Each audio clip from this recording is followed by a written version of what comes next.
Welcome to this Ask Me Anything session, the Disruption Now Summit. We're honored to be here with Max Tuchman of Caribu. Max, how you doing?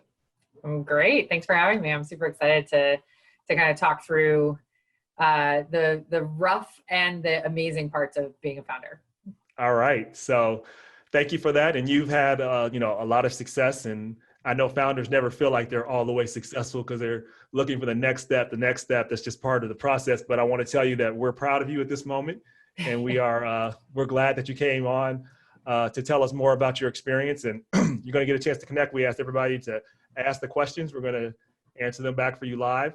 And so please interact, continue to engage. We want this to be a collaborative process. We want to grow with you. We want to learn with you, and we really want you to learn. That's the whole purpose of Disruption Now. We're about disrupting common narratives and constructs. And to do that, we believe we have to build, empower, and grow and work together. So Max, let me ask you this question. So this is like our Ask Me Anything session. If you were talking to your younger self, Max, and you had to go back, just starting off with all these bright, great ideas you had about what you thought the business would be like, what advice would you give your younger self in this business? And then what advice would you ignore? Oof, that's always such a good question. I think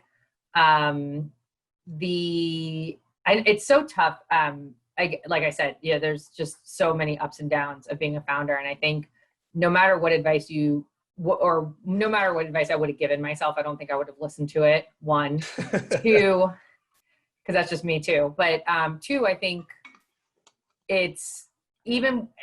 advice is really hard to take in unless you're in the moment, right? Unless you're in the right place to hear it. And I think the advice I would have given myself, which I don't think I would have been able to hear, was this is going to be a crazy freaking ride. I'm just kind of a planner, and I'm a type of person that likes to have things in control. You're a type of, and path A, you got to line it all up. I have 19 contingency. Yeah. And right, I feel like I would have told myself hey, this is gonna, Bill and Ted's Excellent Adventure, right? If I could have stepped out of the phone booth and been like, guys, this is what's gonna, right. I just don't think I would have believed myself, and I would have been like, nah, she's crazy. This is gonna be all up and to the right.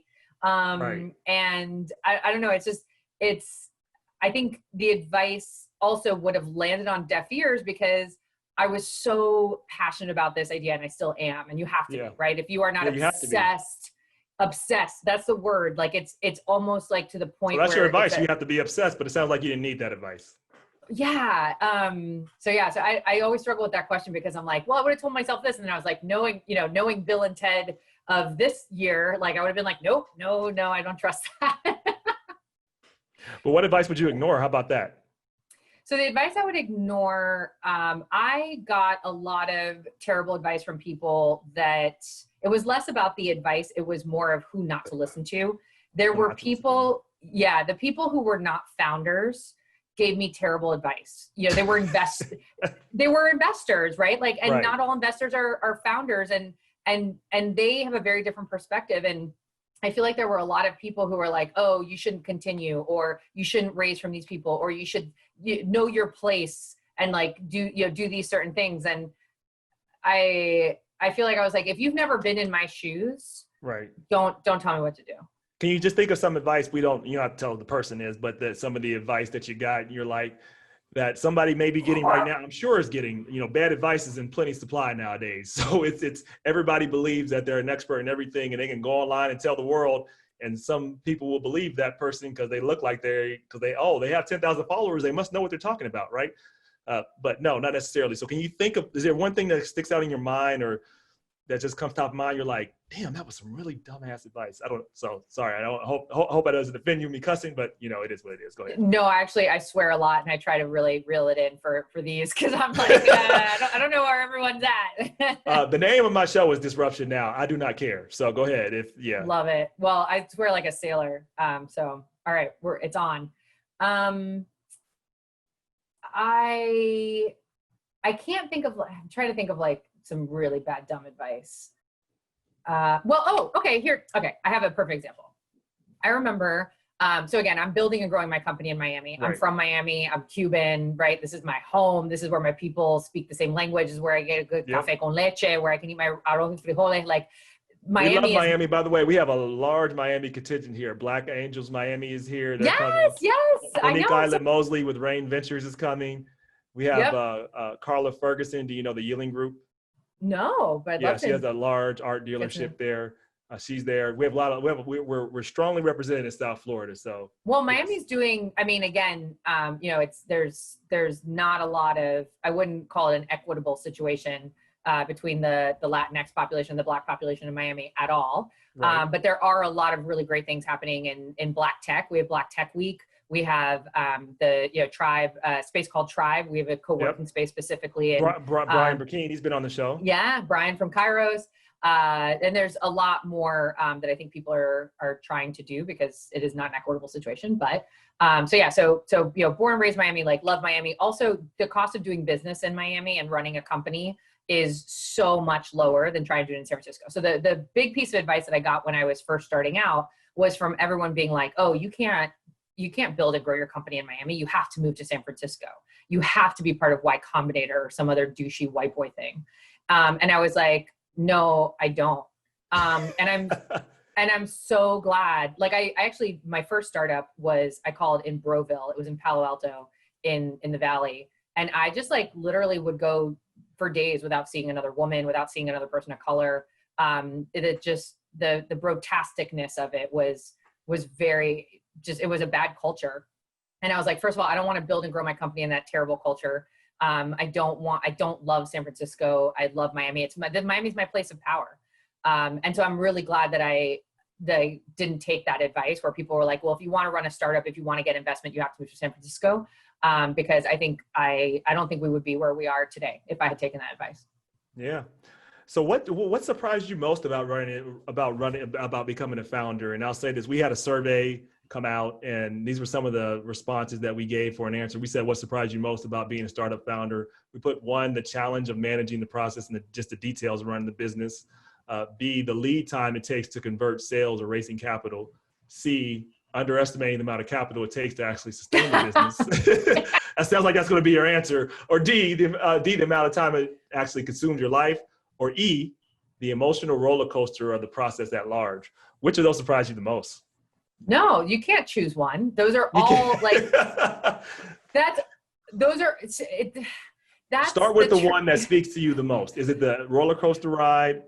Is it because there's one of those that speak to you more than the other? Like for me, because I'm a visionary person. I'm really good at setting the vision, communicating. That's my thing. I'm not the operations person. I'm not. So like managing the processes of the details, and then underestimating the lead time for sales have been my biggest surprises, but that's me. I would say pretty much the same for me. I've always been in roles where it was very clear if I was the visionary person or if I was the operational person. And I think with a startup, so I went to art school, and I remember we would always talk about how art school was one of the hardest programs because you're literally creating something from nothing. Right. Yep. There. Well, I guess coding is very similar as well, but sometimes you have structure, like literally with art, you have a blank canvas or you have a mannequin that you're about to put something on. And I feel like that's a very similar analogy for a startup. It's like first of all, you don't know what you don't know, right? DK. Two, you are building out a vision, but you are also like in the details. You're in the details and the big picture. And like, again, when I was executive director of Teach for America, like I was the vision, I was the strategy. I had people underneath me who were dealing with the operations and the details. Right. In, every day at Caribu, even now with a bigger team, we're a team of 12 now, I still am kind of doing both. I'm doing less of the day-to-day because we have more people to do that. Right. But I'm still a founder. I'm still really responsible for a lot of that stuff. The other stuff I think kind of falls into that dissonance, right? Which is because you are strategy and operations, you don't realize sometimes like how much things cost or how long it's going to take to raise money or how fast that money is going to go away. One of the things, we raised our first 1.3 in 2018, and my co-founder and I did not celebrate. And by the time we wanted to celebrate, by the time we were running out of cash, and we were like, we can't spend you money need the on next 2 million. Yeah. exactly. So we corrected that. And when we raised the 1.7 last year, we immediately went out and we celebrated, and we had like a really nice dinner together, and we, kind of pat ourselves on the back, and we're like, So you think right, it's important to work. celebrate those milestones, even though that's what, it's important to celebrate and take those moments? I do. And now as I build out a team, I think it's even more important. Like we hit a pretty big milestone as a team internally the other day, and we've got some ideas about how we're going to celebrate that. And like every kind of big milestone we try and celebrate as a team. It's not public yet? No, can't say okay, it. All right. But we also, like I'm trying to figure out, like, I think the other thing is, I think for me, I'm very not, my motivation doesn't come from external things, right? It comes from internal. So if I raised, a $3 million seed round, like I'm good.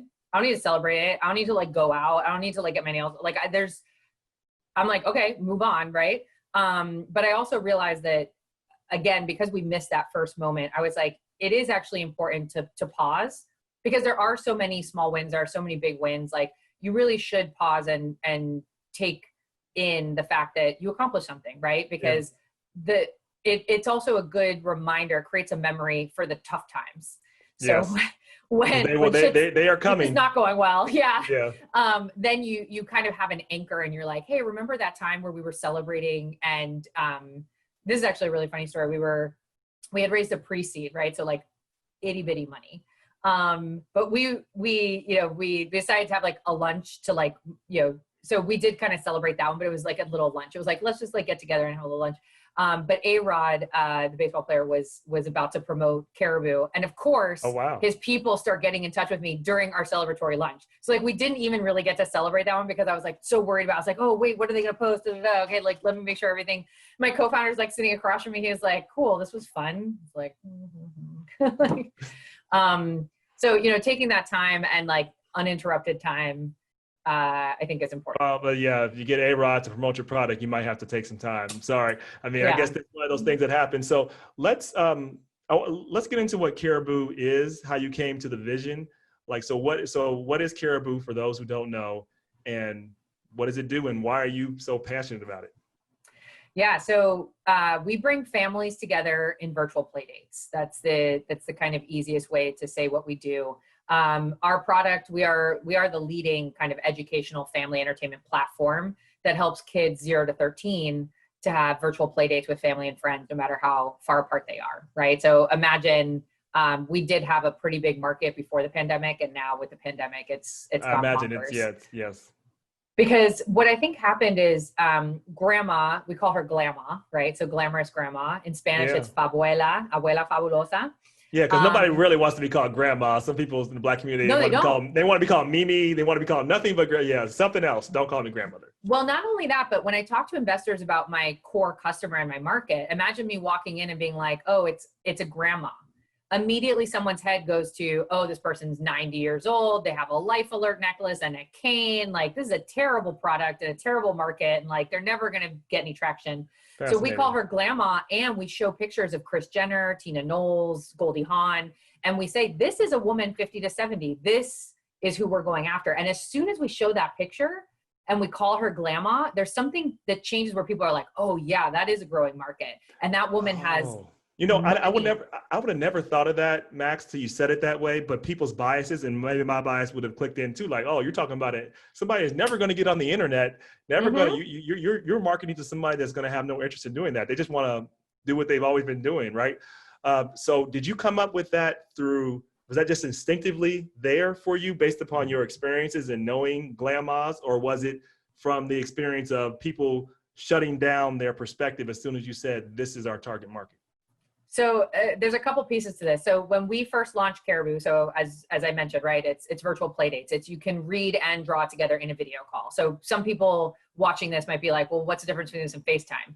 Well, in FaceTime, you have a huge children's book, and you're putting it, you're trying to get it in front of a tiny little camera screen, and the kid can't see you and you can't see them. And if you have to buy 2 books where, the kid has the book and you have the book when you're a traveling parent, and it's a terrible experience to try and do this through FaceTime. So our app has an in-app library. We have thousands of books and activity sheets and coloring and drawing and games and recipes and origami and things you can do together in a video call. So when we first launched Caribu, when we publicly launched in 2017, my co-founder and I, we were for the traveling parent. I had been a management consultant. I knew a lot of people were traveling Monday through Thursday. And I was just like, my gosh, like parents really need this. Okay, well, we found out. So we raised the 1.3. That was like the first part of our seed round. And we knew the statistic that 90% of startups fail between seed and Series A because they run out of cash looking for product market fit. So we were like, we need to find product market fit and ASAP. And right around that time, First Round Capital had just come out with an article, an interview with Rahul from Superhuman. And he was using the Sean Ellis growth hacking questionnaire, which, so finding product market fit is an art, not a science. But Sean Ellis really put kind of a science to it, and Rahul had used this at Superhuman and had been really successful. So I was reading this article. So what's that? We'll make sure to get people get it. What is that what's the advice? So I would look up First Round Capital, Rahul, Superhuman, and you should be able to find this article. But what he did is he asked his power users 4 questions. And again, this is, kind of a lot of people use this and they call it different things, but it's a 4-question survey. The first question is, would you be devastated if Caribu went away, right? Or whatever product, right? And the first question, what you're trying to figure out is who lives and dies by your product, right? Who is like obsessed? Who will pay money? Who will pay more money, right? Because your product is just an antibiotic, not a vitamin. And then you have 3 other questions, right? The 3 questions, I can't even remember what they are, but because the first one's so important, but the other 3 are like, who is this for? Who is this not for? What would you improve about the product or something like that? And the reason why the first question is so important is that if someone could care less if you live or die, or could care less if your product exists in the world, why are you listening to their advice? And I think that's one of the things that's really tough with founders is you're getting feedback from your users all the time. But if your users don't care if you live or die, if they would not pay for your product, right? You're talking to free users, and then you're building features for them. This is how all startups die, right? Because you're just running around like a chicken with your head cut off. So that's such an important point, and I'm gonna let you finish. Yeah. Because we've talked about this before too on the show and many times over. In order to grow, you have to eliminate, like people think trying to figure out what is the perfect product that can appeal to the most people is a stupid way to think about it, right? It's not. It's who are your diehard fans? Who are your top 100 people that you need to convert, not who are the million customers I need to get. Because if you don't know that number, you're not going to ever get to the million. So you want to grow, you got to eliminate. Go ahead. Well, and investors will look at that. They'll say, oh, wow, you got 1 million people. Great. How many of them are using the product? How many of them retained, right? Like investors are savvy. Like you can go out and spend a lot of money and get 1 million users. But if they don't stick with you, if you've just kind of gone wider than more narrow, you're kind of screwed. So this was actually advice given to me by the founder of Curl Mix. She had gotten to her first 1 million in revenue, and she was like, I had to fire some of my customers to get there. And I was like, what does that mean? And I just thought that was so helpful because that's exactly what she was saying is like, you have to figure out who that core customer is, and you need to not ignore. I mean, other people are going to constantly come in, but like you kind of need to focus on that core customer and ignore the needs of those customers that again, could care less if you exist. So when we did this survey, that's when we figured out, whoa, grandparents are obsessed with this thing because think about a grandparent. They're trying to build a relationship. You found this out through data, in other words. Just through the survey. Yeah. And what was so great about it is that it gave us like a place to focus. Like you said, right? We started firing a bunch of our customers. We were like, hey, uncle who likes to use this recreationally, like once a month, we're not going to build for you. Right. And even the traveling parent, they wanted features of like, oh, we want to upload homework. And I was like, but you don't care if I live or die. You have other products you can use. But Glamma was like obsessed. She was like, there is nothing like this out in the market for me who is trying to build a relationship with my grandchild through mobile and tablet. And it sucks, right? Like FaceTime sucks or whatever else. And also FaceTime only works iPhone to iPhone or iOS to iOS, right? So you can't, if you're an iOS and Android family, like grandma still can't FaceTime, right? You have to get on WhatsApp or Facebook Messenger or whatever. So that's when we figured that out. And then Ashley Brazier from Lightspeed has been doing some research on this market. So she calls them middlers. I think that sounds very Lord of the Rings, kind of Middle Earth. So I chose I chose Glamont. Glamont plays better with I agree. investors. I agree. That sounds much better. Yeah, and I used her research because again, investors are looking for growing markets, and you as a founder, right, don't always just do what investors want you to do, but you know they're Right. smart, they're pretty smart people. Yeah. But for us, we realized 10,000 people a day become seniors. That's a growing market. Wow. Also, there's a ton of bias against seniors in how tech savvy they are. Absolutely. So I was like, it's an underestimated market, right? And so we found this like really amazing opportunity that no one else everyone else is fighting for millennial mom on Instagram. I was like, I'm going to go after millennial mom's mom who's on Facebook on her iPad. Like, that's awesome. genius. That's awesome. So, I mean, like knowing your market was key, and that's really, I think, really insightful observations and data for people to take away. Let's move to let's think about a moment that you can think as your, you know, when we talked about the emotional roller coaster of the process. Can you think of a moment that seemed like, oh my God, this was horrible? Like it felt like it was such a failure, such a L, such a loss, but that ended up actually setting you up for more opportunities in the future. Can you think about that now and in hindsight, if you have an example like that? So many L's.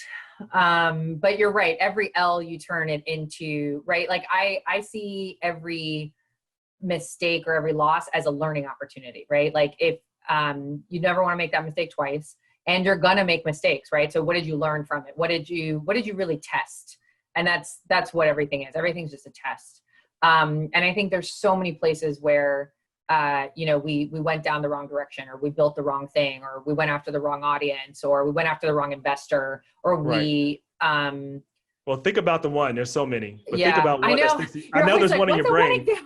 What's What's something that sticks in your brain? The first thing that came, like, wow, that was something that I really just took, and that if I can instruct people on how they can view that and grow from that, and how I've grown from that experience. Can you think of one? So the best example is probably when you're a founder and you're managing your runway, you are always thinking about, okay, every time someone presents you with an opportunity for money, you have to make a decision. Is this a good person to take money from? Will they take us to the next level? Will they be founder friendly? Will they be a good partner? And then do I have enough runway if I say no? Right? If this person is not right, do I have to take the money because we're going to run out of cash, or you know, is my back against the wall? And this is exactly what happened to us last year, where we were raising kind of that second part of the seed round in the spring of 2019. We met an investor that we really liked. I mean, he really understood our market. He had a lot of really good ideas for us. Would have been a great partner. And then we got the term sheet for, it's $500,000. Right? So that's going to extend our runway pretty dramatically. And we were already starting, obviously, to raise in the spring. And one of the things that a lot of people don't know is there is no raising over the summer, right? Everyone's on vacation. Just kind of like you wouldn't raise over the winter holidays. Right. People are just kind of distracted over the summer. So we knew we were starting into the summer. So I had to take that into account. And I was like, so we get the term sheet and it's predatory AF, right? This guy was betting against us. Right. Which again, look, you can't blame an investor for trying to make money. That's what they do, right? But there are some investors that are going to do it in a predatory way. And there's some investors that are going to bet on the upside and going to bet on you as a person to be able to do things. And at the early stages, when you get all those predatory terms, or someone in the early stages trying to get on your board for a $10,000 check, like that is predatory, right? In the beginning stages, you are trying to build something. And when you have these people who now are making decisions with you, like when you're still kind of in that very like formative time, I mean, look what happened to Brian, right? He brought on a board member way too early. And that's a he talked about that as that was his learning lesson. Yeah. So here we have this guy, he presents us with a predatory term sheet. I'm freaking out because my runway is dwindling and here's an opportunity for $500,000. And I said no. Yeah. And at the moment, right, looking back, I'm like, you were fine. But in the moment, I was like, oh my God, I literally could have just killed my company, right? Because we may run out of cash before we're able to raise that amount of money. And because of that moment, because of that loss of that cash, we ended up turning to equity crowdfunding, which... Right. And let's actually Yeah. go to that because we talked about that. And you said, like, I do believe this is a new opportunity and a new way for us. It's not that new, but it's still fairly new. A process to where crowd investing, which we want to be proponents of. We want to actually help more people do it.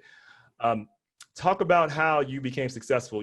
Dawn, who we're going to interview just a little bit after this, had she had success, but a really different path. People looking at crowd investing think that you probably have to have a huge social media following. You got to be well known. You have to already just have a whole bunch of thousands of potential investors in the gate. Tell them your process to success, how you were able to distinguish yourself and how you went about doing that, and how you ultimately became successful in that path for crowd investing. Because I do think it's a new way of getting funding that many of us are looking at now.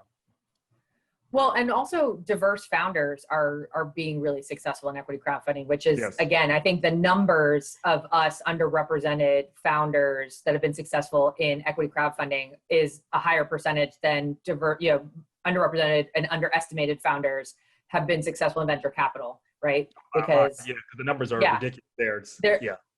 Those are super small, and equity crowdfunding, again, still nascent, but we're doing really well. I think we're on like our 8th Black woman to raise over $1 million on equity crowdfunding, right? Like that's insane.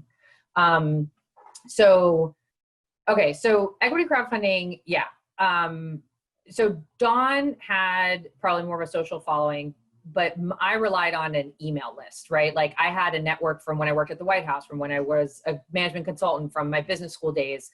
I had a huge email list and a huge network that I could go after. That is actually important. That is critical. You cannot do a successful equity crowdfund, I think, without that. But it doesn't have to be social media, right? You don't have to have a blue check mark to do it, but you do have to have some kind of How large was your email list? Like over 10,000 people. Yeah, that's a good size. Yeah, I mean, and that's the list I started with, right? And that's the important part, is you do have to start with a list, because everyone, I think, especially for those of us that have been super successful in equity crowdfunding, we give off this vibe that equity crowdfunding is so easy. You just put up, it's like dating. It's like, online dating. It's like, you just put up a profile and like everyone wants to marry you. You're a stud. Yeah.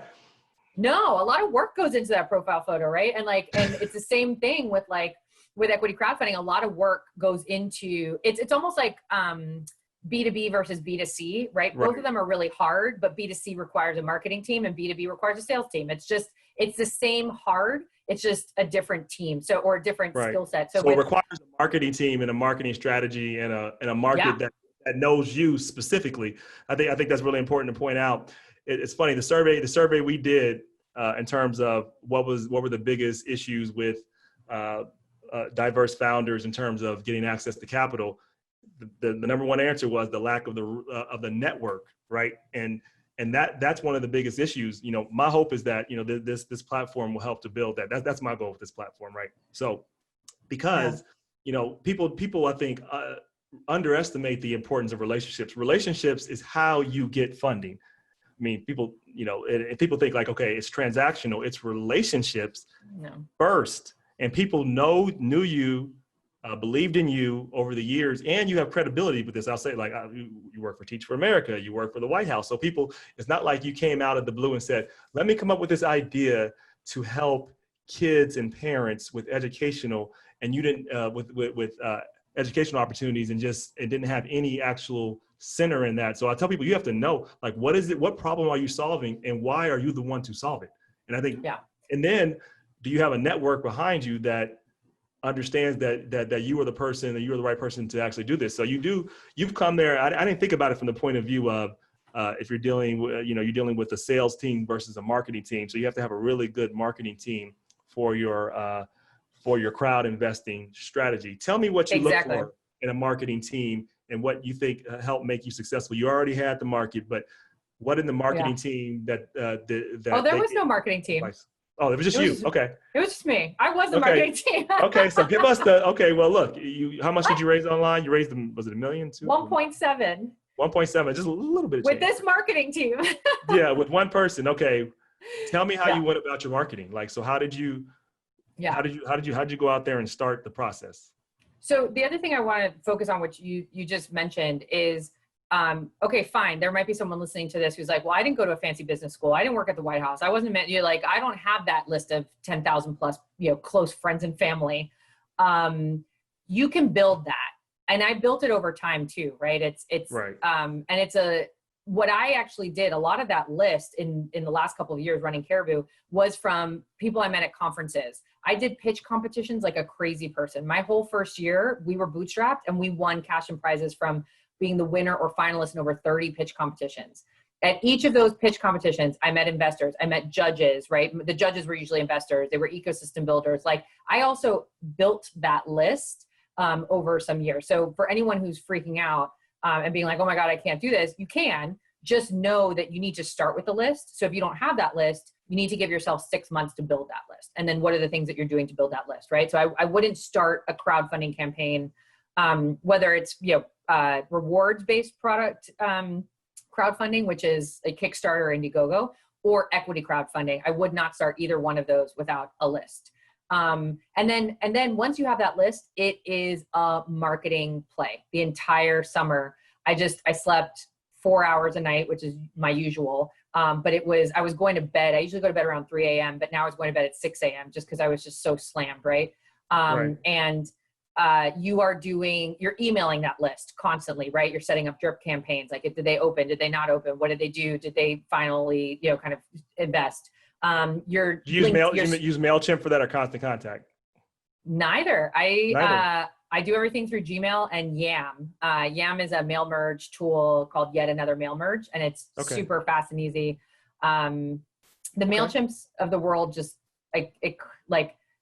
yes, but a lot of time, I don't know. Anyways, I don't like them. I go, and it's also more personal, right? To just get a Gmail from someone instead of something that looks super designed, then it feels like, oh, this is, because remember these are people that know you and trust you, and you're building that validity. That was another thing that we had in our back pocket was we had been in the press a million times. We had celebrity, kind of partnerships. We had really big brands that had invested in us already. So we had that credibility. Sometimes when people go into equity crowdfunding, they're doing this, as they launch.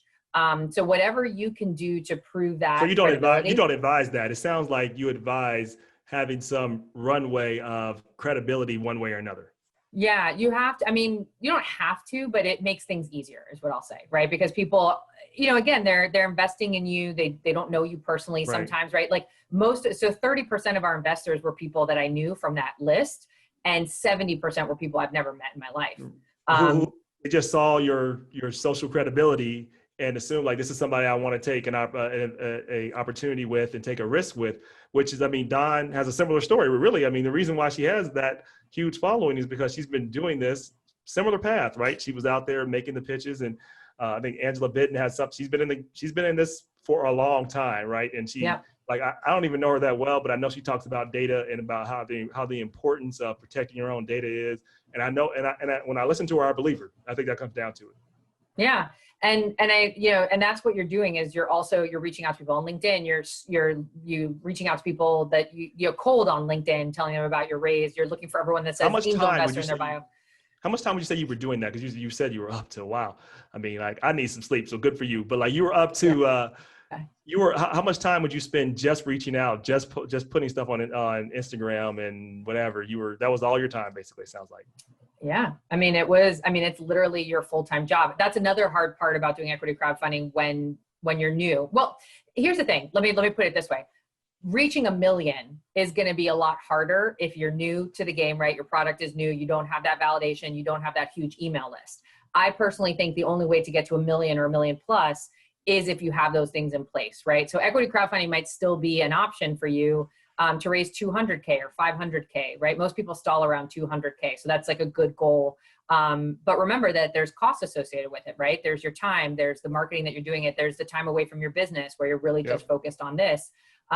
There's the fee that you have to pay. Equity crowdfunding comes with a fee. There's the time before you get the cash, right? Because it all goes into escrow and things have to be like. And did you actually advertise on social media? You did that, right?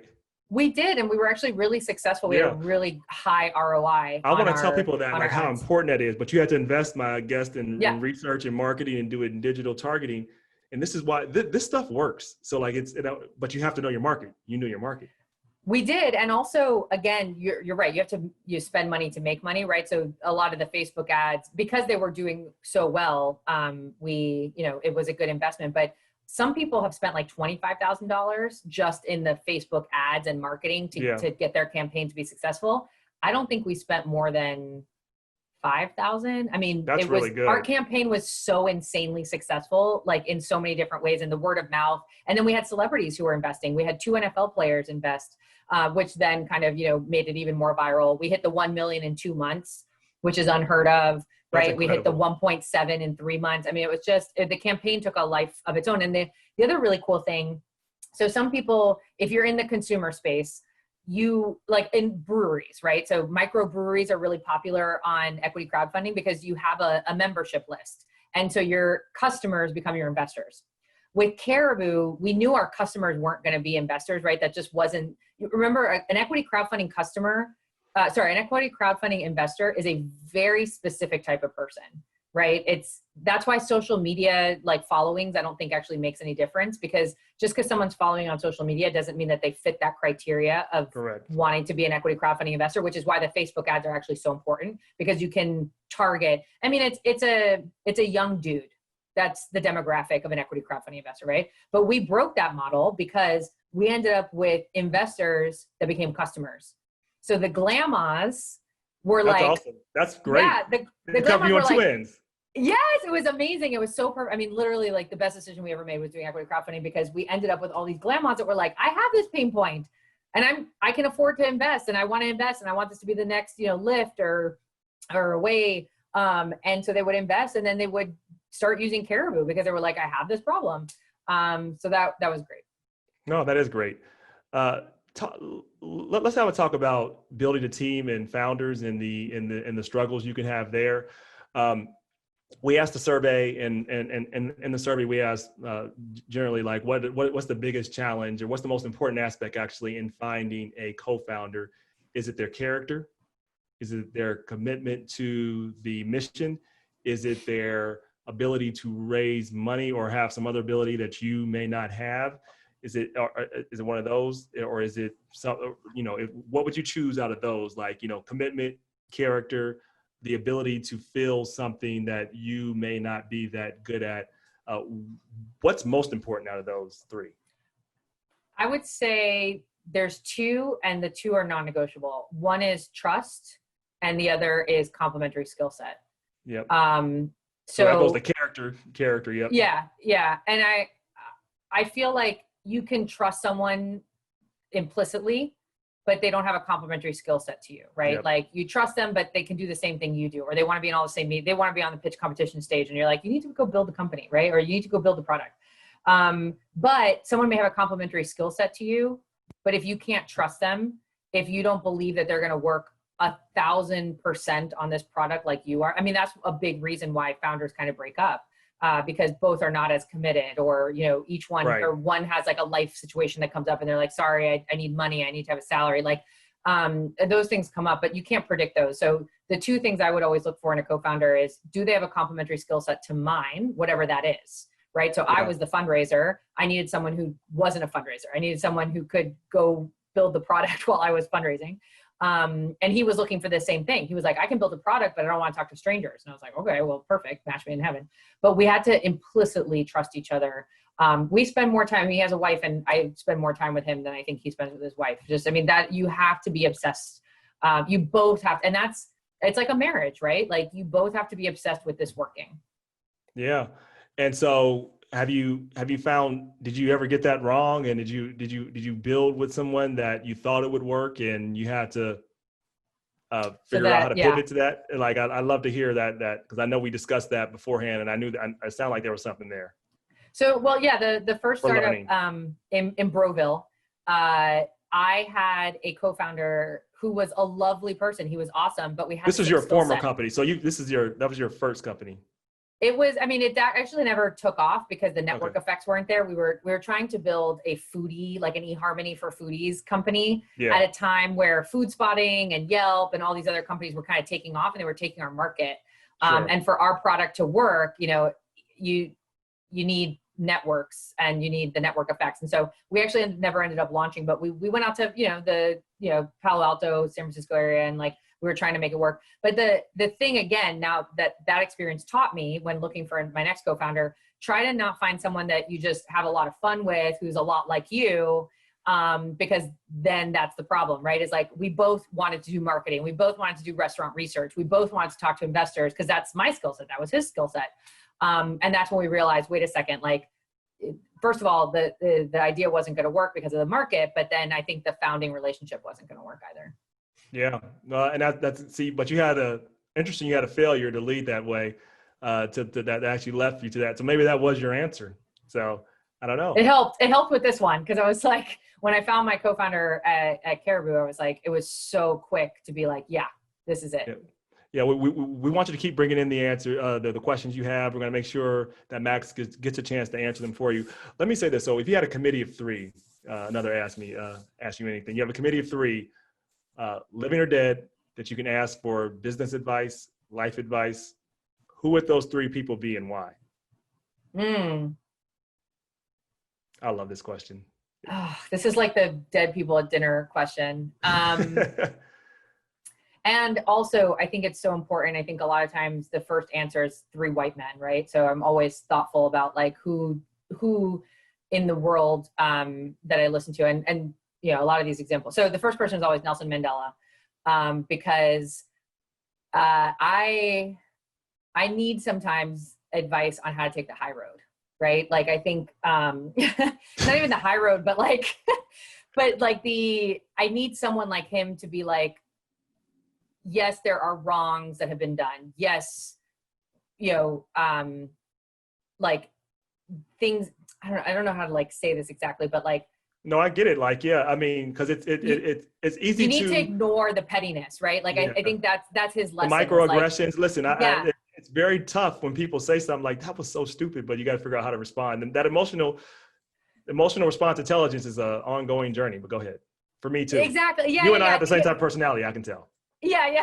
And right. Because I can pop off, right? And like, it's, I think that I remember in Invictus, right? And not to, boil his entire memory to a movie, but I think that movie hit that skill that he had that I think is, it's like almost like, it's like a monk, right? It's like such a level of self-actualization and realization that like most of us haven't reached yet. So I would seek him for that type of like, how do I just focus on the real important things? I think Golda Meir is one of my heroes. She was one of the prime ministers of Israel. She was one of the first female global leaders. And I remember that there's a part of her story where she had to start a war. Because when you're the prime minister of Israel, you're starting a lot of wars, or you get involved in them. Yeah. And she was the first person, again, stereotypically as a woman, right? She thought of the war not as what are the economic benefits to this, or what's the strategic, or kind of like what do we need to win here. She thought of it as, I'm sending children to possible death, right? Like she thought of the human aspect of it. Right. And I think a lot of times, and especially this is why you invest in female founders, right? This is why we bring higher returns, because we do take all of those things into account when we make decisions. Yeah. I remember when I was in business school, I went to Harvard Business School, where it's the 3 M's. It's McKinsey, military, and Mormons. And sort of like a lot of your class is made up of those 3 M's. And so we had a lot of military in our class. And I remember our professor started the year with, pay attention to when your military classmates say something, right? Because a lot of people, I think, from the business world would just be like, you don't know what the hell you're talking about, military person, right? You've never been with a P&L and a big decision and bringing in $1 billion account. But what the professor was trying to say is the military members of your class are the only ones that had to possibly make a decision where someone was going to live or die. Mm. And that still gives me chills. And I was just like, yeah, you have to take a lot of you have to really be thoughtful about the factors that go into a decision when you are on a battlefield versus, when you're in a cushy, building in Manhattan. And so again, I think that's where Golda would come in, where it's just like, how do we take into account all of the human aspects of the decisions that we're making? Wow. That's good. So yeah, those are the two that I always kind of like think about. I don't have a third. You don't have to have a third. It's fine. Yeah. I appreciate you being on the show. I'm going to ask you a final question. You have a Okay. Google ad, Facebook ad, whatever you want to say, that says your beliefs, your philosophy. What would that be and why?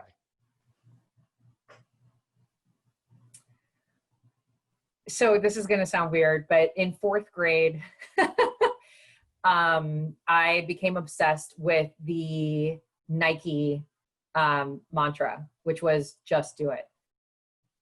And ever since 4th grade, I've just been on a path of just freaking do it. Yeah. All right. That's pretty easy. I mean, mine is, I have a define yourself, for yourself, by yourself, because it's my mother. I struggled in school early on, and I was put in learning disability classes, and basically decided that wasn't going to be the route. It's not what I'm going to do. I know you appreciate this being in education. And so once that decision was made, it was like this was huge controversy. They were telling my parents, though, he's going to fail. It's never going to happen. He's not going to be able to perform at a high level in these advanced classes. And, this teacher particularly that I was close to said that, look, Rob, you're not going to be able to go to college. I'm not saying this to hurt your feelings, but, I don't want to set you up for failure.